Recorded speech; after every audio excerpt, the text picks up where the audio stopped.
For 8 years, she believed she was living every woman's dream.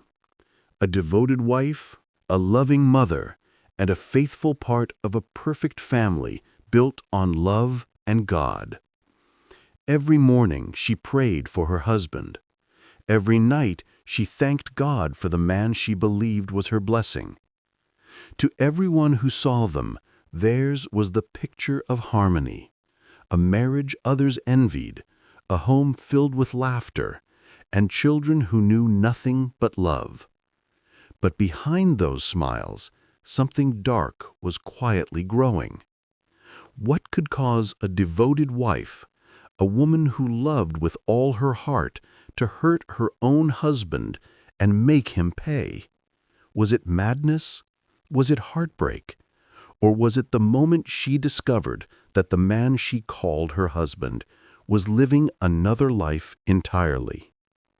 This is the story of a woman who lost everything to lies and chose revenge over forgiveness. Michael Gray was the kind of man people noticed the moment he walked into a room. Soft-spoken, polite, with that rare kind of confidence that made you feel safe just being around him. He worked hard, spoke gently, and carried himself like a man who had his life figured out. He was the type who held doors open for strangers and called his mother every Sunday. To anyone watching, Michael was good, almost too good. When he met Emily Parker, she wasn't looking for love. She had just moved to the city, working long hours at a small community clinic. Life was simple, quiet, and lonely. Their paths crossed at a charity event. She was serving drinks. He was volunteering with a friend.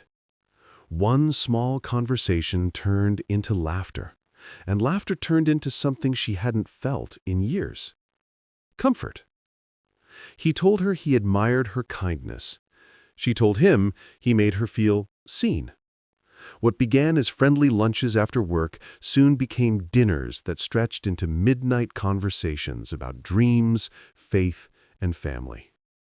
Within months, Michael became everything Emily didn't know she needed: patient, devoted, and romantic in ways that felt genuine.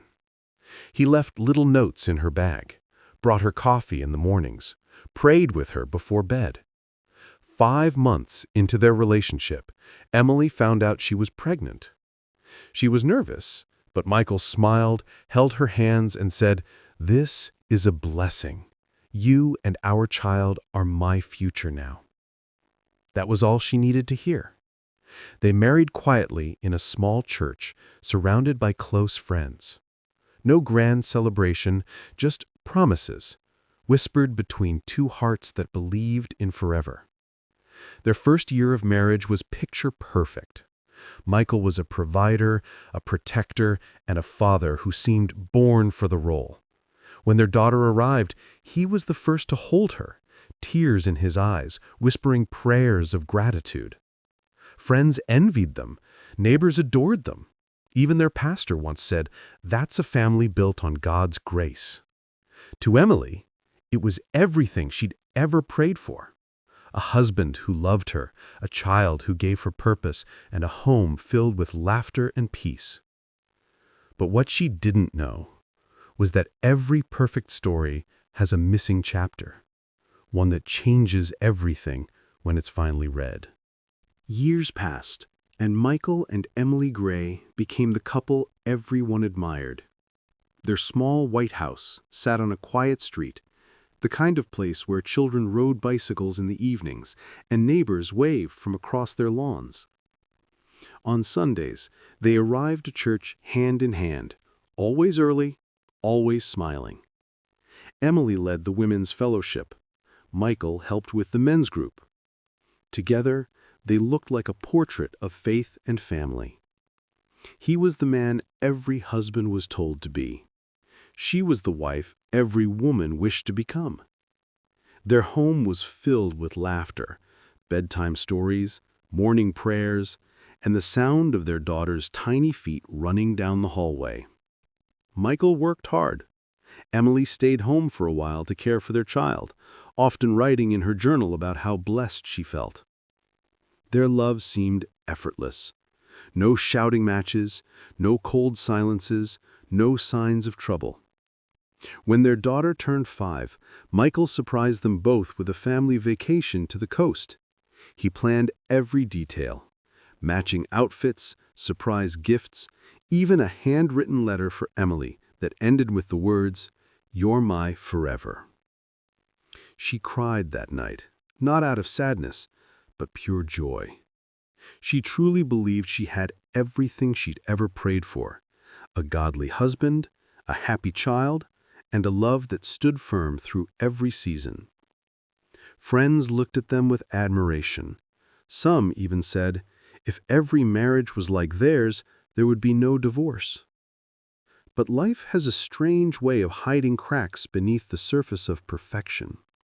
Sometimes it begins with small things: a call taken outside, a trip that lasts a day longer than planned, a late-night message, followed by a sudden change in tone. Emily noticed, but she trusted.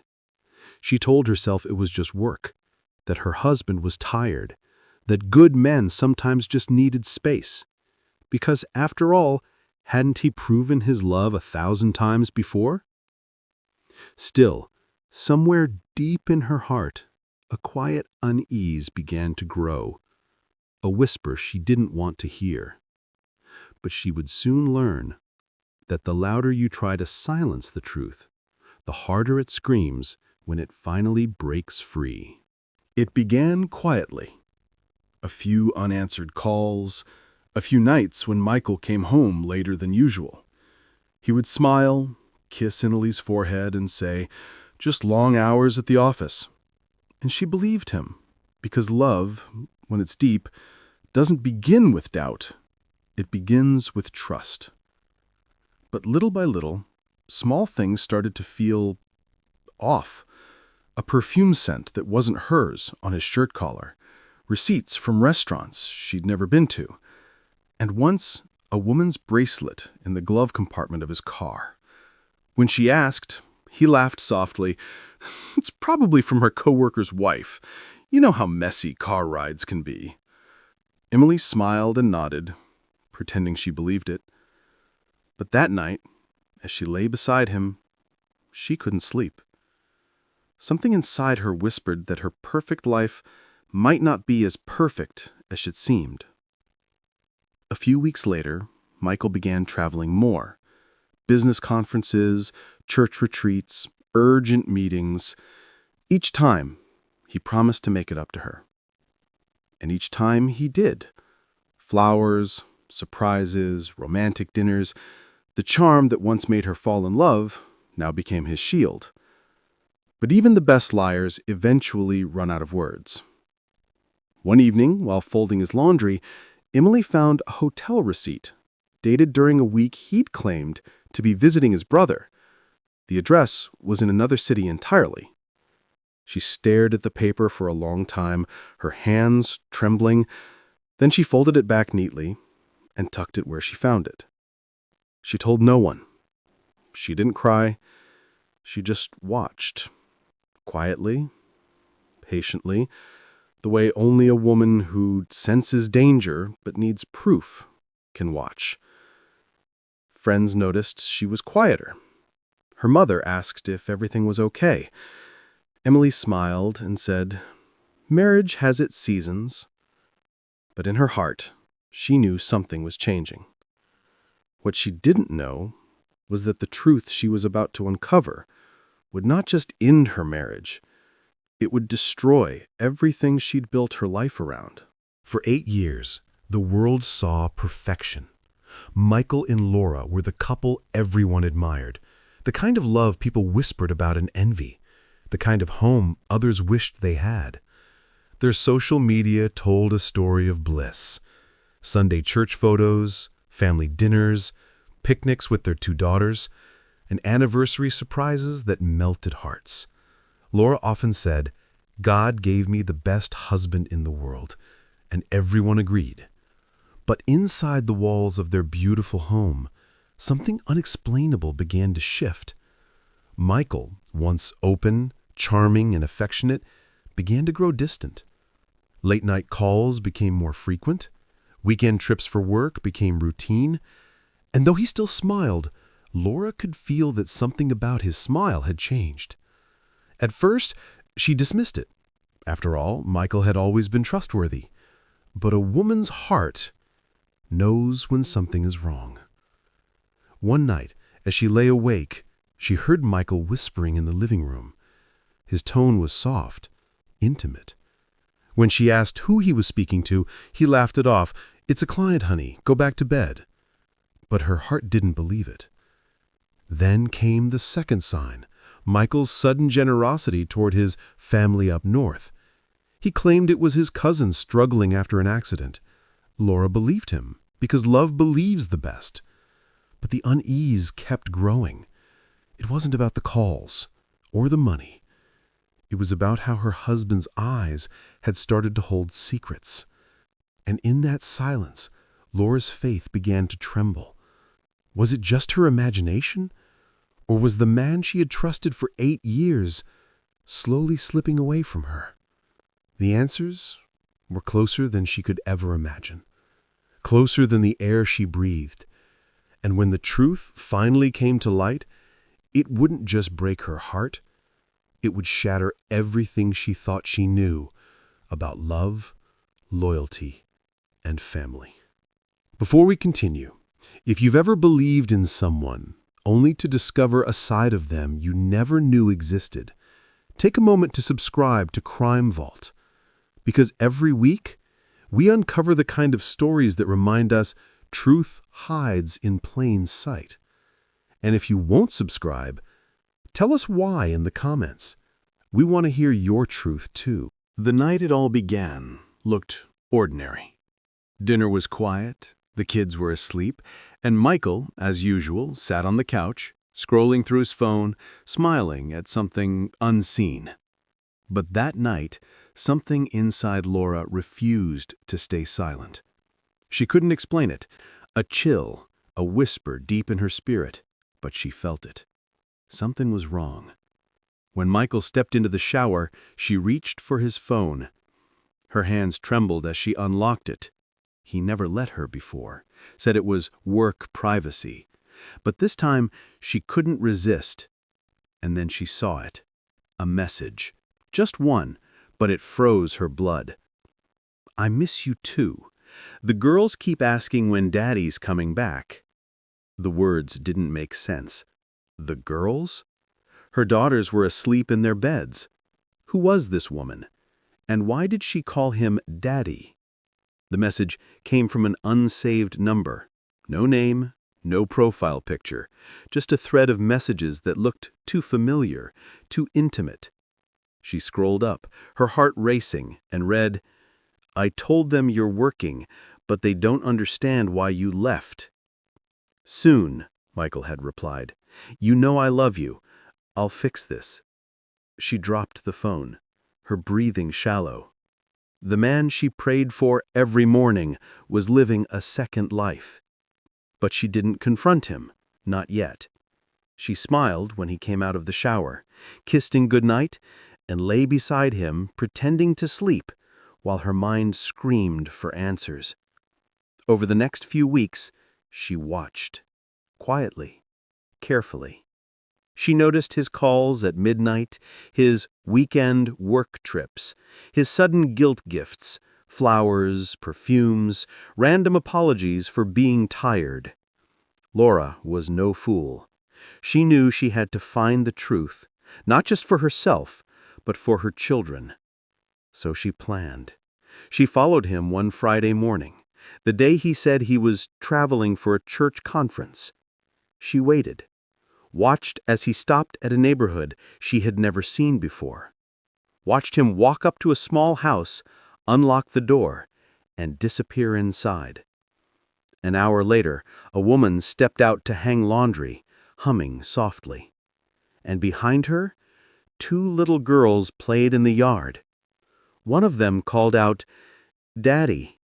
Laura's world went silent. Imagine finding out your husband, your everything, had built another life behind your back. Would you confront him? Or would you wait and make him feel what you felt? Before we continue, hit subscribe to Crime Vault, where we bring you stories that reveal the darkest corners of love and betrayal. And if you wouldn't subscribe, tell us why in the comments, because your reason might tell its own story. Laura drove home that evening, numb.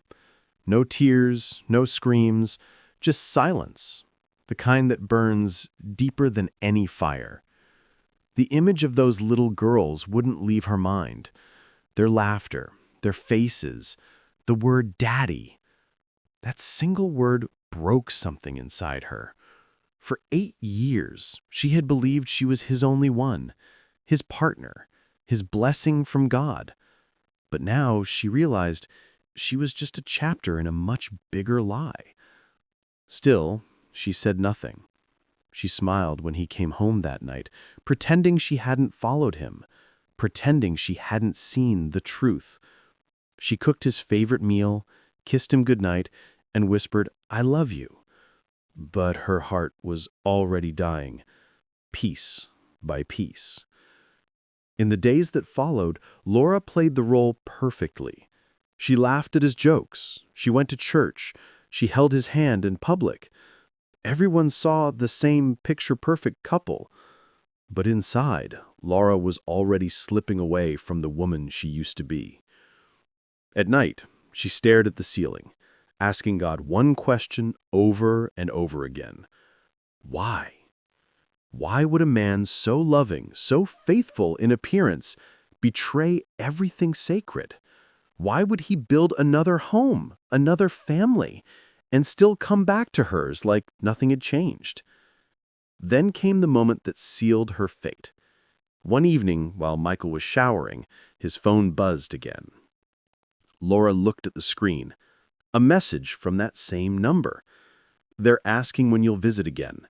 Don't keep them waiting, please. We need you." Her heart stopped.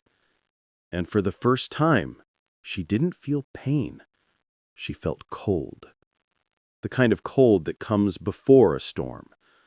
She started documenting everything. His trips, his messages, his lies. She began keeping her emotions buried under a calm, chilling smile. Her friends noticed she was quieter, but she told them she was fine. Even Michael started to worry, asking, "Are you okay?" She'd simply reply, "I'm perfect." Because soon, she would be. It's said that betrayal doesn't destroy people, it transforms them. And Laura was transforming. Her love had turned into rage, her faith into vengeance, and the woman who once prayed for her husband's safety now prayed for his reckoning. But no one saw it coming, not even Michael. Because when a loving woman breaks, she doesn't shout, she plans. If you've ever felt that kind of heartbreak, the kind that turns love into silence, take a second to subscribe to Crime Vault. We tell the stories others are too afraid to. And if you won't subscribe, tell us why in the comments. Because sometimes the reasons we keep silent are the most haunting of all. For weeks, Laura lived 2 lives. By day, she was the devoted wife, smiling, cooking, laughing with the children. By night, she became something else, quiet, watchful, calculating. Every secret Michael thought he had hidden, she uncovered. Bank statements, photos, messages, even receipts from the house he secretly paid for. Every lie he told her, she documented it, burned it into her mind. She discovered that his family up north wasn't distant cousins. It was a second family, a woman named Vanessa and 2 daughters. He had married her years before he ever met Laura. The truth hit like a blade. She was the secret wife. She was the one living in the shadow of another woman's life. 8 years. 8 years of her life, her love, her body, her soul, all built on a lie. That night, Laura sat in the dark, her hands trembling as she stared at her wedding ring. She whispered to herself, "He made me a stranger in my own home. He made me live a lie." Something inside her snapped, quietly, fatally, not in anger, but in clarity. She decided that Michael would never lie again, not to her, not to anyone. The next day, she started preparing. She tracked his schedule, his routes, his family's home. She watched Vanessa's daughters play in the yard, the same way her daughters did. And a thought consumed her, a dark, poisonous thought.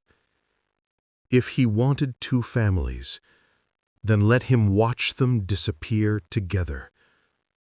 She bought a small pistol from a man she met through a coworker. No records, no questions. She hid it under her seat, waiting. Every day the voice inside her grew louder. Every day the image of his betrayal replayed like a movie in her mind. Until one evening, she saw them again. Michael, Vanessa, and the little girls, eating together, laughing. The same smile she once thought belonged to her, now belonged to someone else. She parked across the street, gripping the steering wheel until her knuckles turned white, her breathing heavy, her pulse like thunder in her ears. And then, something inside her broke completely. She stepped out of the car, walked across the street, opened the door. It wasn't locked. Vanessa turned first, startled. Michael stood up, eyes wide with disbelief. "Laura, what are you doing here?" Her voice was calm, hauntingly calm. "You stole my life, Michael. You stole everything." Then came the sound that would haunt the neighborhood forever, the echo of gunfire. 5 shots, 6, 7. When it was over, the house was silent. Only the ticking of a wall clock filled the air. Neighbors would later say they heard nothing unusual that evening. No argument, no shouting, just peace before the storm. And when police arrived, they found Laura sitting quietly on the couch, her hands folded, whispering a prayer. Not for forgiveness, but for peace. When officers arrived at the small house that night, they were not prepared for what they found. The air was still thick with the smell of gunpowder and grief. Michael lay motionless beside the dining table, Vanessa, the secret wife, beside him, and in the corner, the quiet sobs of 2 terrified little girls. And there, in the middle of it all, sat Laura, her hands folded neatly in her lap, her eyes red but dry. No tears, no screaming, just silence. When one of the officers asked, "Why did you do it?" she looked up slowly and said, "Because he killed me first." The room fell quiet. Even the officers didn't know what to say. At the station, Laura confessed to everything. Every word, every plan, every reason. She spoke with the calm of someone who had already made peace with her own destruction. She said she never wanted to hurt anyone, that all she ever wanted was a family built on truth.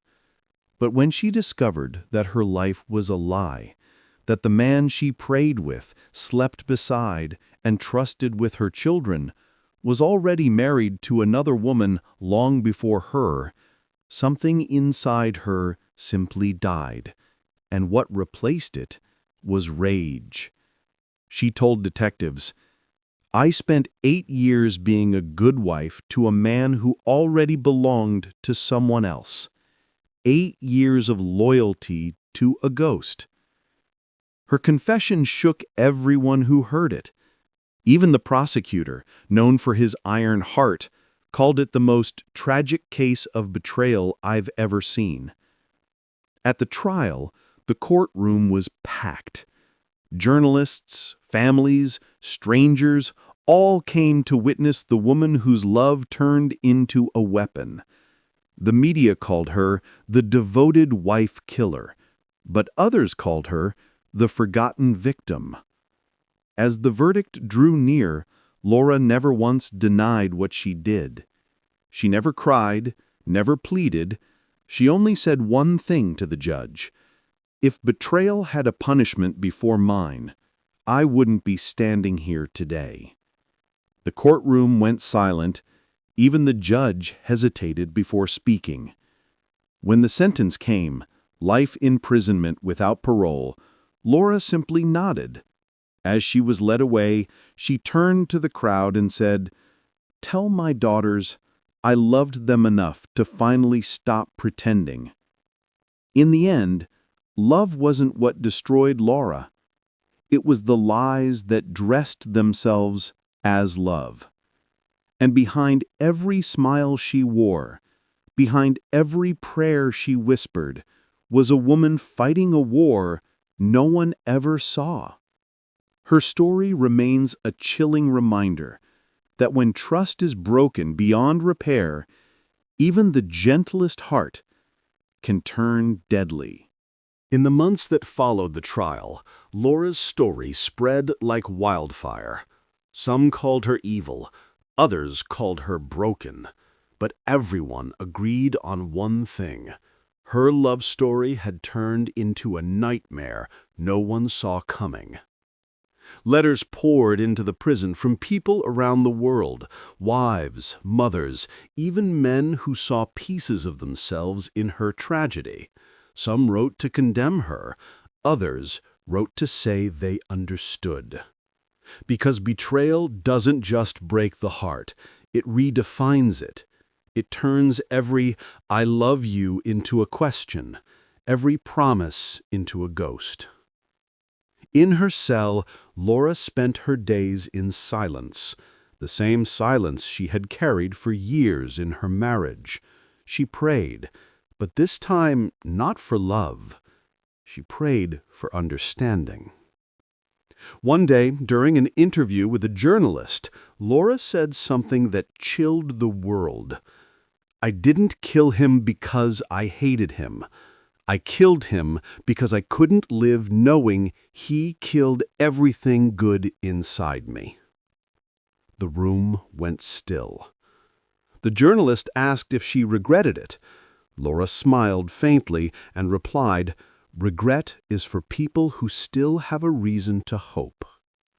Her words haunted millions who watched the documentary later, because hidden behind those words was a truth darker than revenge.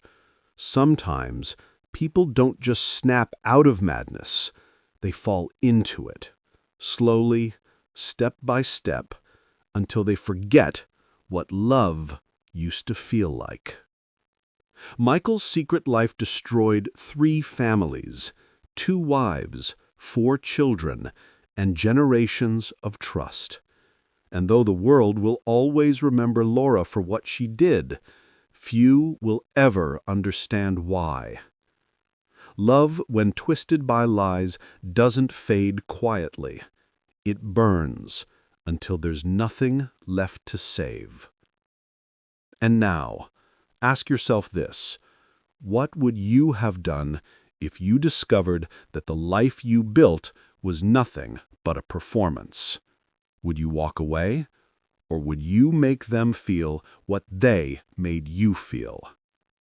If this story moved you, if you've ever been betrayed, used, or lied to, hit subscribe to Crime Vault, because here we don't just tell stories, we uncover the truths that live behind closed doors. And if you choose not to subscribe, Tell us why in the comments, because your reason might reveal a truth we've all been too afraid to say out loud. This is Crime Vault, where every perfect life hides a secret, and every secret has a price.